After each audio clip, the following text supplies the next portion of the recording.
For 60 years, this is where world leaders made their speeches. The words of figures like Kennedy, Khrushchev, Castro, Reagan, Arafat, Gaddafi and Mandela were all heard in this room.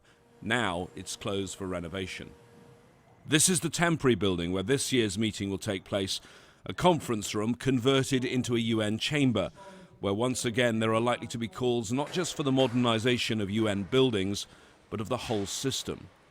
When the United Nations was first set up in the immediate aftermath of World War II, the main decisive power was given to the UN Security Council.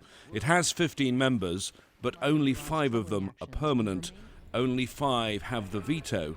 Those 5 are the countries that were on the winning side when the war ended.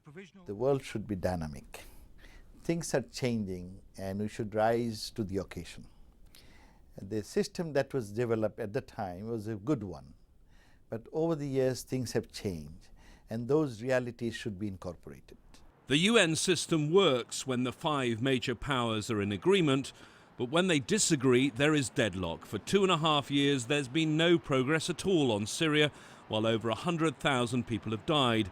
Observers say it shows all the flaws that exist in the system. One of those voices is a former UK diplomat who now advises the Syrian opposition. One of the very odd things that I experienced when I was on the council was that the one group of people you could guarantee would not be consulted on what was being discussed in the Security Council were the people most affected. So, whether it's Iraqis, Kosovars, Sudanese or Syrians, their representatives, their legitimate representatives, would never get a chance to have a say on what they thought the council, what the world should do.